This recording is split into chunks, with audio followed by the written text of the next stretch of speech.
Hi guys, నేను today aloo kurma అయితే చేస్తున్నాను. ఇది చపాతీతోను రైస్తోను వాటితోనూ చాలా బాగుంటుంది అనమాట. ముందుగా నేను ఒక 1/2 కిలో ఆలూని తీసుకొని బాయిల్ చేసుకున్నాను. బాయిల్ చేసుకుని ఈ విధంగా పీల్ చేసుకున్నాను అనమాట. ఇందులో మనము టేస్ట్కి సరిపడా సాల్ట్, అంటే నేను ఒక 2 స్పూన్స్ సాల్ట్ అయితే వేస్తున్నాను. ఇలా బాయిల్ చేసిన తర్వాత అంతా కలిపి పావు గంట మనం నానబెట్టుకుంటే అనమాట కుర్మా చాలా టేస్ట్ ఉంటుంది, బాగుంటుంది. పెరుగు ఒక 2 స్పూన్స్ పెరుగు. నేను ఆల్రెడీ మీకు చెప్పాను కదా, నేను ఇంట్లో మసాలా పేస్ట్ తయారు చేస్తానని, అదొక 3 స్పూన్స్. ఈ మసాలా అయితేనే బాగుంటుంది. ఇందులో కారం వేయకూడదు. ఈ కుర్మాలో మసాలా ప్లస్ మిర్చి వీటితోనే కూర టేస్ట్ ఉంటుంది.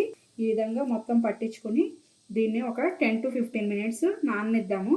ఇది నానే లోపల మనం ఆనియన్స్ ఫ్రై చేసుకోవాలి కాబట్టి ముందు గ్యాస్ వెలిగించుకొని ఇలా మందపాటి ఉన్న గిన్నె పెట్టుకోవాలి. అందులో పెట్టుకున్నాక అందులో ఆయిల్, కర్రీకి సరిపడా ఆయిల్.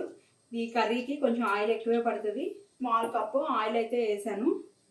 ఆయిల్ హీట్ అయిపోయింది. ఆయిల్ హీట్ అయిన తర్వాత ఇందులో ఆనియన్స్ ఈ విధంగా కట్ చేసుకోవాలి. ఇలా సన్నగా కట్ చేసుకున్న ఆనియన్స్, నేను 1/2 కిలో పొటాటోకి ఒక 8 పచ్చిమిరపకాయలు అయితే వేస్తున్నాను. మళ్ళీ మనం మిర్చి పౌడర్ అయితే యూస్ చేయం కాబట్టి సో దీంతోనే అది కర్రీ కారంగా ఉండాలి.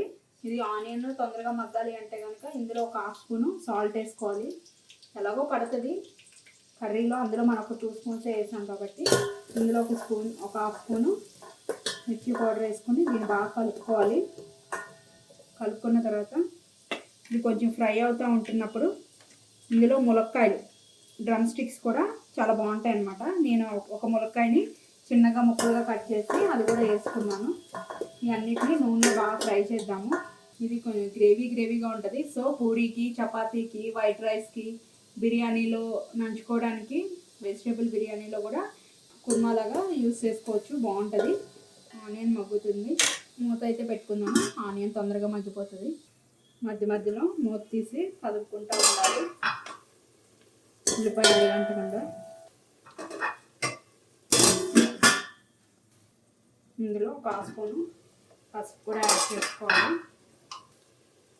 1/2 స్పూను మళ్ళీ కలుపుకుందాం. చూసుకుందాం ఆనియన్స్ మగ్గిందేమో. ఆనియన్స్ అయితే మగ్గిపోయాయి. ఇది కూడా 15 మినిట్స్ అవుతుంది కాబట్టి ఇది కూడా మనం అందులో వేసేసుకున్నాము. వేసుకొని ఇలా కొంచెం కలుపుకున్న తర్వాత ఒక 2 మినిట్స్ అలా ఆయిల్లో మగ్గనిద్దాము. తర్వాత దాంట్లో వాటర్ అయితే పోసుకుందాం. కొంచెం మగ్గింది. ఇప్పుడు ఇందులో దానికి సరిపడా ఎసరు పోసుకుందాం. పోసుకుందామని అడిగంటున్నాము.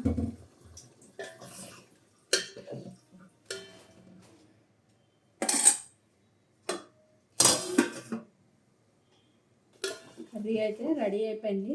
ఆలు మనం బాయిల్ చేసి పెట్టాం కాబట్టి తొందరగానే అయిపోతుంది. గ్యాస్ ఆఫ్ చేసేసుకున్నాను. నీట్గా కడిగి సన్నగా కట్ చేసుకున్న కొత్తిమీర అయితే వేస్తున్నాను ఇందులో. దీన్ని మీకు సర్వింగ్ బౌల్లో తీసి చూపిస్తాను.